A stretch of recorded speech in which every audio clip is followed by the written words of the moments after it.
Hello guys, welcome back to another video. ആദ്യമേ ഒരു PS5 വാങ്ങാൻ തീരുമാനിക്കുന്നതിന് മുന്നേ നമുക്കുണ്ടാകുന്ന ഡൗട്ട്സിൽ നിന്ന് സ്റ്റാർട്ട് ചെയ്യാം. 50,000 അല്ലെങ്കിൽ അതിലേറെയോ ഇൻവെസ്റ്റ് ചെയ്ത് ഈ പറയുന്ന കൺസോൾ എടുത്താൽ തീരുന്നതാണോ ഇതിന്റെ എക്സ്പെൻസ് എന്നുള്ളത്? ഒരിക്കലും അല്ല. ഇതിനകത്ത് ഗെയിംസ് വേണമെങ്കിൽ നമ്മൾ പൈസ കൊടുത്ത് പർച്ചേസ് ചെയ്യണം. പ്ലേ സ്റ്റേഷൻ സ്റ്റോർ എന്ന് പറയുന്ന ഒരു സ്റ്റോർ ഉണ്ട്. നമുക്ക് എപ്പോൾ വേണമെങ്കിലും അത് ആക്സസ് ചെയ്യാം. അതിന് പ്ലേ സ്റ്റേഷൻ വേണമെന്ന് തന്നെ നിർബന്ധമില്ല. ഇപ്പോൾ വേണമെങ്കിലും നമുക്ക് മൊബൈൽ എടുത്ത് വെച്ച് പ്ലേ സ്റ്റേഷൻ സ്റ്റോർ എന്ന് വെച്ച് കഴിഞ്ഞാൽ കറന്റ് ഗെയിംസിന്റെ ഒക്കെ റേറ്റ് എങ്ങനെയാണെന്ന് നിങ്ങൾക്ക് ഒരു ഏകദേശ ഐഡിയ കിട്ടും. ഡീൽസ് സെക്ഷനിൽ പോയി കഴിഞ്ഞാൽ ഇപ്പോൾ ഉള്ള അവൈലബിൾ ഡീൽസ് ഒക്കെ അറിയാൻ പറ്റും. അതായത് ഓഫറിന് കിടക്കുന്നത് ഈ എമൗണ്ട് തന്നെ ആയിരിക്കത്തില്ല കേട്ടോ. ഇതിങ്ങനെ മാറിക്കൊണ്ടേയിരിക്കും. ഇപ്പോൾ ഇതിനാണ് ഓഫർ എന്നും പറഞ്ഞ് എപ്പോഴും അതിനായിരിക്കത്തില്ല ഓഫർ. അതിങ്ങനെ മാറി മാറി വരും. നമ്മൾ നോക്കി ഇരുന്ന് നമുക്ക് വേണ്ടുന്ന ഇഷ്ടപ്പെട്ട ഗെയിം നമുക്ക് അഫോർഡ് ആവുന്ന രീതിയിൽ വരുമ്പോൾ നമുക്കത് മേടിച്ച് ഇൻസ്റ്റാൾ ചെയ്യാം. അതുപോലെ തന്നെ സോണി ഒരു കാര്യം കൂടെ ഓഫർ ചെയ്യുന്നുണ്ട്. പ്ലേ സ്റ്റേഷൻ പ്ലസ് സബ്സ്ക്രിപ്ഷൻ എന്ന് പറഞ്ഞൊരു സാധനം കൂടെ പ്രൊവൈഡ് ചെയ്യുന്നുണ്ട്. ബട്ട് ഇത് പറയുന്നതിന് മുന്നേ ഞാൻ ഒരു കാര്യം പറയാം. പ്ലേ സ്റ്റേഷൻ വാങ്ങരുത് എന്ന് പറയാൻ വേണ്ടിയിട്ട് ഇതൊരു കാരണമേ ആരും ആക്കി എടുക്കരുത്. കാരണം ഇത് ഓപ്ഷനിലാണ്. വേണമെന്നുണ്ടെങ്കിൽ എടുത്താൽ മതി, ഇല്ല എന്നുണ്ടെങ്കിൽ വേണ്ട. ഞാൻ ഇതുവരെ ഇത് എടുത്തിട്ടില്ല. അതായത് ഓൺലൈൻ മൾട്ടിപ്ലെയർ ഗെയിംസ് കളിക്കണം എന്നുണ്ടെങ്കിൽ നമ്മൾ ബേസിക് ആയിട്ട് ഈ പറയുന്ന സബ്സ്ക്രിപ്ഷൻ എടുത്തിരിക്കണം. കോൾ ഓഫ് ഡ്യൂട്ടി ഓൺലൈൻ, അതായത് നിങ്ങൾക്ക് ഒരു പ്ലേ സ്റ്റേഷൻ ഉണ്ട്, നിങ്ങളുടെ ഫ്രണ്ട്സിനും പ്ലേ സ്റ്റേഷൻ ഉണ്ട്, ഒരുമിച്ച് കളിക്കണം എന്നുണ്ടെങ്കിൽ GTA ഓൺലൈൻ കളിക്കണം. അതുപോലെ ഓൺലൈൻ സർവീസ് ആക്സസ് ചെയ്യണമെന്നുണ്ടെങ്കിൽ നമ്മൾ ബേസിക് ആയിട്ട് ഈ പറയുന്ന സബ്സ്ക്രിപ്ഷൻ എടുത്തിരിക്കണം. പിന്നെ അത് പോരാഞ്ഞിട്ട് ഈ മാസത്തിൽ ഒരു 2-3 ഗെയിംസ് നമുക്ക്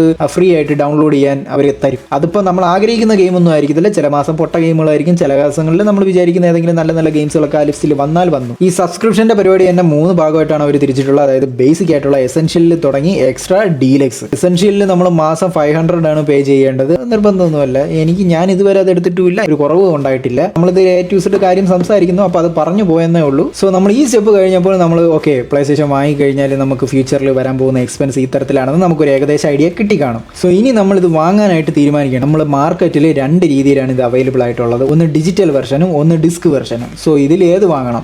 ഇതാണ് ഡിജിറ്റൽ വെർഷൻ. ഇവിടെ CD ഡ്രൈവ് ഒന്നും നിങ്ങൾ കാണുന്നില്ലല്ലോ. നമ്മൾ ഡിസ്ക് വെർഷൻ വാങ്ങിക്കുവാണെങ്കിൽ ഇവിടെ ഒരു CD ഡ്രൈവും കൂടെ കാണും. അപ്പോൾ നിങ്ങൾക്ക് CD മേടിച്ച് ഇൻസ്റ്റാൾ ചെയ്ത് അങ്ങനെ കളിക്കാം. ഡിജിറ്റൽ ആണെന്നുണ്ടെങ്കിൽ CD ഡ്രൈവ് ഒന്നും കാണത്തില്ല. നമ്മൾ പ്ലേ സ്റ്റേഷൻ സ്റ്റോർ എന്ന് പറഞ്ഞ് ഞാൻ നേരത്തെ പരിചയപ്പെടുത്തില്ലേ, ആ സാധനത്തിനകത്ത് നിന്ന് നമ്മൾ പൈസ കൊടുത്ത് ഗെയിംസുകൾ വാങ്ങി ഇൻസ്റ്റാൾ ചെയ്ത് അങ്ങനെ വേണം കളിക്കാനുള്ളത്. സോ ഡിസ്ക് എഡിഷന് ഡിജിറ്റലിനെക്കാട്ടിയും വില കൂടുതലാണ്. 5,000-10,000 കണ്ട് എക്സ്ട്രാ ഇറങ്ങണം ഈ പറഞ്ഞ ഡിസ്ക് എഡിഷന്. സോ അതിന്റെ ഒരു ബെനിഫിറ്റ് എന്താന്ന് പറഞ്ഞു കഴിഞ്ഞാൽ ഈ ഡിസ്ക് നമുക്ക് സെക്കൻഡ് ഹാൻഡ് മാർക്കറ്റിൽ കിട്ടും. അതായത് ഓരോരുത്തർ കളിച്ച് കഴിഞ്ഞ CD-കൾ അവർ കുറഞ്ഞ പൈസയ്ക്ക് മാർക്കറ്റിലിടും. നമുക്കത് മേടിച്ച് യൂസ് ചെയ്യാം. അതിപ്പോൾ ഞാൻ ഒരു ഗെയിം ഫ്രഷ് ആയിട്ട് മാർക്കറ്റിൽ നിന്ന് വാങ്ങിയാലും കളിച്ച് കഴിഞ്ഞാൽ ഈ CD എനിക്ക് പാതി പൈസയ്ക്ക് വിൽക്കാം. അതിൽ നിന്ന് ഒരു ലാഭം കിട്ടുന്ന പൈസയും കൂടെ ചേർത്ത് വെച്ചിട്ട് പുതിയ ഗെയിം മേടിക്കാം. ഈ പറയുന്ന ഒരു തരത്തിൽ ഇതിങ്ങനെ മറച്ച് വിൽക്കുക. സോ ഇതിന്റെ ഒരു നെഗറ്റീവ് എന്താന്ന് പറഞ്ഞു കഴിഞ്ഞാൽ ഈ CD എപ്പോഴും നമ്മൾ എൻ്റെ ഒരു ഗെയിം കളിക്കുമ്പോഴും ഈ CD അതിനകത്ത് ഇട്ട് തന്നെ വെച്ചേക്കണം. എങ്കിലേ നമുക്ക് ആ ഗെയിം കളിക്കാൻ പറ്റത്തുള്ളൂ. അല്ലാതെ PC പോലെ വൺസ് ഇൻസ്റ്റാൾ ചെയ്ത് കഴിഞ്ഞിട്ട് ഈ CD അങ്ങ് ത്രോ അവേ ചെയ്യാൻ പറ്റത്തില്ല. എപ്പോഴൊക്കെ നിങ്ങൾക്ക് ഗെയിം കളിക്കണമെങ്കിലും അപ്പോഴൊക്കെ ഫുൾ ടൈം ഈ CD അതിനകത്ത് ഇട്ടിരിക്കണം. അതുപോലെ തന്നെ ഫാസ്റ്റ് സ്വിച്ചിങ് നിങ്ങൾക്ക് നടത്താൻ പറ്റില്ല. അതായത് ഒരു ഗെയിം കളിച്ചുകൊണ്ടിരിക്കുമ്പോഴത്തേന് പെട്ടെന്ന് എനിക്ക് ഈ ഗെയിം വേണ്ട എന്നും പറഞ്ഞ് അടുത്ത ഗെയിമിലോട്ട് മാറണമെന്നുണ്ടെങ്കിൽ ഈ CD ഊരി അടുത്ത CD, നമ്മൾ പണ്ട് DVD പ്ലെയറിൽ സിനിമ കാണാൻ ഇടൂല, അടുത്ത സിനിമ കാണണമെങ്കിൽ വീണ്ടും CD പറഞ്ഞ സെയിം സാധനം. അതുപോലെ തന്നെ ഈ CD എന്തെങ്കിലും തരത്തിൽ എവിടെയെങ്കിലും സ്ക്രാച്ച് വീഴുകയോ നമ്മളെ കൈകൊണ്ട് ഡാമേജോ ഉണ്ടായി കഴിഞ്ഞാൽ ഗെയിം ചിലപ്പോൾ പാതി വഴിക്ക് ചില മിഷനിൽ വെച്ച് സ്റ്റോപ്പ് ആവാനും സ്റ്റക്ക് ആവാനും ചിലപ്പോൾ ഗെയിം ഓപ്പൺ ആവാതെയും വരാം. സോ അങ്ങനെയൊക്കെ പ്രശ്നങ്ങൾ ഈ പറയുന്ന CD-യിൽ നേരിടേണ്ടി വരും. സിമിലർ ലൈക്ക് നമ്മളെ പണ്ടത്തെ DVD-യിലൊക്കെ പ്ലെയറിൽ നമ്മൾ സിനിമ കാണാൻ യൂസ് ചെയ്യുന്ന ആ ഒരു എല്ലാ സെയിം ഇഷ്യൂസും ഇതിലും നമ്മൾ ഫേസ് ചെയ്യേണ്ടി വരും. അതുപോലെ തന്നെ ഈ പ്ലേ സ്റ്റേഷൻ എന്ന് പറയുന്നത് ഭയങ്കര പോർട്ടബിൾ ആണ്. നമുക്കിത് എവിടെ വേണമെങ്കിലും ക്യാരി ചെയ്യാം. ട്രാവൽ ചെയ്ത് നമ്മൾ എവിടെയെങ്കിലും പോകുവാണെങ്കിൽ നമുക്കിത് ജസ്റ്റ് ലഗേജിൽ വേണമെങ്കിലും ഇട്ടുകൊണ്ട് പോകാം. അത്രയ്ക്കേ ഉള്ളൂ ഈ സാധനം. അപ്പം നിങ്ങളുടെ ഫ്രണ്ട്സ് വിളിച്ചിട്ട് ആ കൺസോളും കൺട്രോളറും കൂടെ എടുത്തിട്ട് പോകാം, നമുക്ക് ഇവിടെ നിന്ന് എല്ലാവരുമായിട്ട് കളിക്കാമെന്ന് പറഞ്ഞ് നിങ്ങൾക്ക് കൊണ്ടുപോകണമെന്ന് വെച്ച് കഴിഞ്ഞാലും നിങ്ങൾ ഈ CD-കളും കൂടെ എല്ലായിടത്തും വാരിക്കൊണ്ട് കിടക്കണം ഈ ഗെയിമുകൾ കളിക്കണമെന്നുണ്ടെങ്കിൽ. കാരണം ഞാൻ നേരത്തെ പറഞ്ഞില്ലേ, എല്ലാ ഗെയിം ആക്സസ് ചെയ്യണമെന്നുണ്ടെങ്കിലും ആ പർട്ടിക്കുലർ ഗെയിമിൻ്റെ CD നമ്മൾ ഇതിനകത്ത് ഇട്ട് വെച്ചിരിക്കണം. അപ്പോൾ ഞാൻ എപ്പോഴും റെക്കമെൻഡ് ചെയ്യുന്നത് ഡിജിറ്റൽ എടുക്കാനായിരിക്കും. കാരണം ഡിജിറ്റലിൽ നമുക്ക് ഈ പ്രശ്നങ്ങളൊന്നുമില്ല. പ്ലേ സ്റ്റേഷൻ സ്റ്റോറിൽ നിന്ന് നമുക്ക് ഗെയിംസുകൾ നമുക്ക് ഇൻസ്റ്റാൾ ചെയ്യാം. അതുപോലെ തന്നെ ഇത് എവിടെ വേണമെങ്കിലും ക്യാരി ചെയ്തുകൊണ്ട് പോകാം.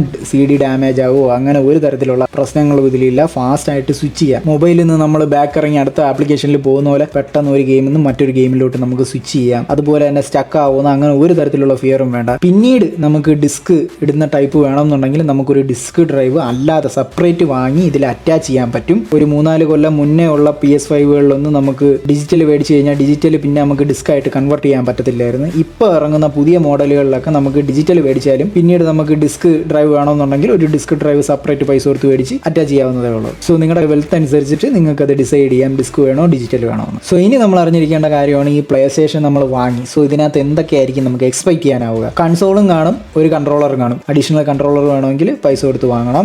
2 കൺട്രോളറിന്റെ ആവശ്യം എപ്പോഴും ഉണ്ടോ എന്ന് ചോദിച്ചാൽ ഒബ്വിയസ്ലി ഇല്ല. നിങ്ങളുടെ വീട്ടിൽ ഫ്രണ്ട്സൊക്കെ ഒക്കേഷനിൽ വരും. അതുപോലെ തന്നെ വീട്ടിൽ കളിക്കാൻ വേറെ ആൾക്കാരൊക്കെ ഉണ്ടെന്നുണ്ടെങ്കിൽ ഒരുപാടധികം ഗെയിംസുകളുണ്ട്. അങ്ങനെ 2 പേർക്കായിട്ട് കളിക്കാൻ പറ്റുന്ന വരുന്ന ഗെയിംസുകൾ, മോട്ടൽ കോമ്പാക്ട്, അതുപോലെ WWE, അതുപോലെ ഫുട്ബോൾ, അങ്ങനത്തെ ഗെയിംസുകളൊക്കെ ഈ പറയുന്ന കണക്ക് 2 കൺട്രോളർ ഉണ്ടെങ്കിൽ നമുക്ക് കുറച്ചും കൂടെ എൻജോയബിൾ ആയിരിക്കും. സോ ഇനിഷ്യലി നിങ്ങൾ ഫസ്റ്റ് ആയിട്ട് നിങ്ങൾ ഒരു കൺസോളർ വാങ്ങാൻ ഇറങ്ങുമ്പോൾ നിങ്ങൾ അതിനെപ്പറ്റിയൊന്നും എപ്പോഴേ ആലോചിച്ച് ബോധർ ചെയ്യേണ്ട ആവശ്യമില്ല. പ്ലേ സ്റ്റേഷൻ എക്സ്പീരിയൻസ് ചെയ്യാൻ ഒരു കൺട്രോളർ വെച്ച് തന്നെ ധാരാളം. പിന്നെ നിങ്ങൾ അറിഞ്ഞിരിക്കേണ്ട ഒരു കാര്യം കൂടെ ഉണ്ട്, പ്ലേ സ്റ്റേഷൻ പ്ലാറ്റ്ഫോമിൽ ഒരു തരത്തിലും മോഡ്സ് ഒന്നും അവർ വെച്ച് ഉറപ്പിക്കത്തില്ല.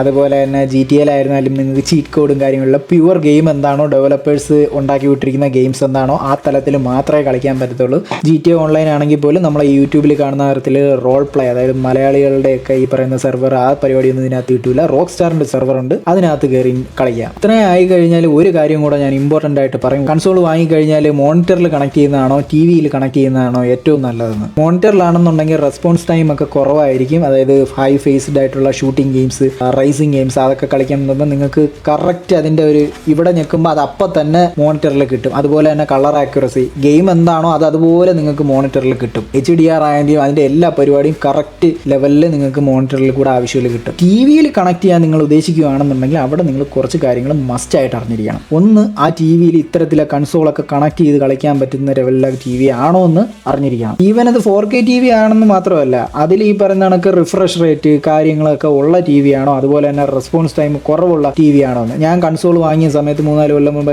നമ്മളെ വീട്ടിൽ ഇരിക്കുന്ന TV, നമ്മളെ പലരുടെയും വീട്ടിൽ ഇരിക്കുന്ന TVകളെന്നൊക്കെ പറഞ്ഞു കഴിഞ്ഞാൽ 4K TV ആയിരിക്കും, പക്ഷേ നോർമൽ സിനിമയൊക്കെ കാണാൻ വേണ്ടിയിട്ട് തരത്തിലുള്ള TV ആയിരിക്കും. ഞാൻ എടുത്ത് വെച്ച് കണക്ട് ചെയ്തു. ഷൂട്ടിംഗ് ഗെയിംസ് നമുക്ക് പിന്നും വിഷയമില്ല. മെയിനായിട്ട് ഈ പറയുന്ന കണക്ക് ഞാൻ ഏറ്റവും നേരിട്ടതാണ് ഫോർസ ഹൊറൈസണിൽ. നമുക്ക് പല ടെറൈനിൽ കൂടെ വണ്ടി ഓടിക്കേണ്ടി വരും. റൈസിങ്ങിലൊക്കെ ഒരു തരത്തിലും വണ്ടി എൻ്റെ കയ്യിൽ നിൽക്കത്തില്ല. ഞാൻ മോണിറ്ററിൽ ആദ്യം കളിച്ചിട്ട് ഈ TV-യിൽ കണക്ട് ചെയ്തുകൊണ്ടാണ് എനിക്ക് ആ ഡിഫറൻസ് എനിക്ക് മനസ്സിലായത്. മോണിറ്ററിൽ സുഖമായിട്ട് എൻ്റെ കയ്യിൽ നിന്നിരുന്ന കാർ എനിക്ക് TV-യിൽ കണക്ട് ചെയ്തപ്പോൾ ഒട്ടും എൻ്റെ കയ്യിൽ നിൽക്കുന്നില്ല. കാരണം എന്ന് പറഞ്ഞാൽ ഇതിൽ നിൽക്കുമ്പോൾ കുറച്ച് കഴിഞ്ഞായിരിക്കും അത് TV-യിൽ വരുന്നത്. അതുപോലെ തന്നെ കളർ ആക്യുറസി, TV എന്ന് പറഞ്ഞു കഴിഞ്ഞാൽ ഈ പറഞ്ഞ ഫിലിം കാണാനും അതിനൊക്കെ വേണ്ടിയിട്ട് ടോൺ ചെയ്ത് വെച്ചിരിക്കുന്ന കളർ ടോൺ, ബ്രൈറ്റ്നസ്, കോൺട്രാക്ട്, ഷാഡോസും കാര്യങ്ങളൊക്കെ അതിനുവേണ്ടി സെറ്റ് ചെയ്ത് വെച്ചിരിക്കുന്നത്. അപ്പം കളർ ഡിഫറൻസും അത് കണക്ക് മാറും. നല്ല പോപ്പ് പഞ്ച് കണക്ക് ഒരുമാതിരി. ഞാൻ ലാസ്റ്റ് ഓഫ് അസ് എന്ന് പറയുന്ന ഒരു ഗെയിമിൽ നിന്ന് GTA 5 വരുമ്പോൾ ആൾക്കാരെല്ലാം ചുമന്ന് തുടുത്ത് തക്കാളി പഴം കണക്കിരിക്കും. അങ്ങനെ ഞാൻ പിന്നീട് TV മാറ്റി ഈ പറഞ്ഞ കണക്ക് സാംസങ്ങിൻ്റെ ഒരു TV എടുത്ത് അതിൽ ഈ പറയുന്ന കൺസോളൊക്കെ കളിക്കാൻ പറ്റും. റിഫ്രഷ് ആയിട്ട് ഗെയിമിംഗ് മോഡ് കാര്യങ്ങളൊക്കെ അതിനകത്തുണ്ട്. അപ്പോൾ ആ TV-യിൽ എടുത്ത് വെച്ച് കളിക്കുമ്പോഴത്തേനും ആ ഗെയിമിംഗ് മോഡിലോട്ട് മാറും. നമുക്ക് റിഫ്രഷ് റേറ്റ് കറക്റ്റ് കിട്ടും. അതുപോലെ തന്നെ റെസ്പോൺസ് ടൈം എല്ലാം നല്ല പക്ക ഇതായിരിക്കും. എങ്കിലും ഞാൻ നേരത്തെ പറഞ്ഞ ഈ പിക്ചറിൻ്റെ പരിപാടി ഉണ്ടല്ലോ,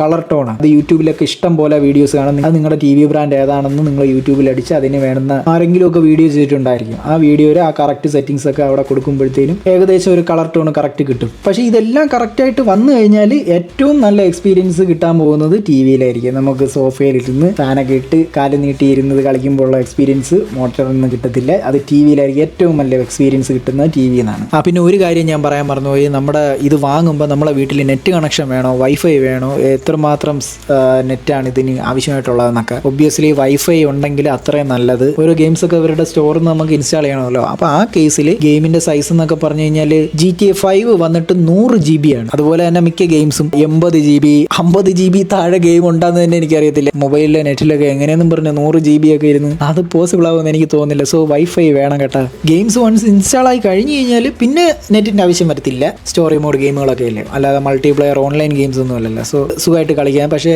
ഒക്കേഷണലി അവർ ഗെയിംസുകളിൽ അപ്ഡേഷൻ കൊണ്ടുവരും. അതുപോലെ തന്നെ പ്ലേ സ്റ്റേഷനിൽ അപ്ഡേഷൻ വരും. ഈ പറഞ്ഞ കണക്ക് സോഫ്റ്റ്വെയറും ബഗ് കാര്യങ്ങളൊക്കെ അവർ അപ്പോൾ അതൊക്കെ അപ്ഡേറ്റ് ചെയ്യണമല്ലോ. അപ്പം അതും ഈ ഞാൻ പറഞ്ഞ പോലെ 80 GB 100 GB ഒക്കെ അടുപ്പിച്ച് വരും. അപ്പം വൈഫൈ വേണം കേട്ടോ. സോ ഇത്ര ആയി കഴിഞ്ഞാൽ കൺസോൾ നമുക്ക് ധൈര്യമായിട്ട് വാങ്ങാം. ഇതിൽ വേറെ ഒരു പരിപാടി ഇനി നിങ്ങൾ അറിയേണ്ടതായിട്ട് ബാക്കിയില്ല എന്നാണ് എൻ്റെ വിശ്വാസം. എന്തെങ്കിലും ഞാൻ പറയാൻ വിട്ടുപോയോ എന്നും എനിക്കറിയത്തില്ല. എന്തെങ്കിലും അങ്ങനെ ഉണ്ടെങ്കിൽ തീർച്ചയായിട്ടും കമൻറ്റിൽ പറയുക.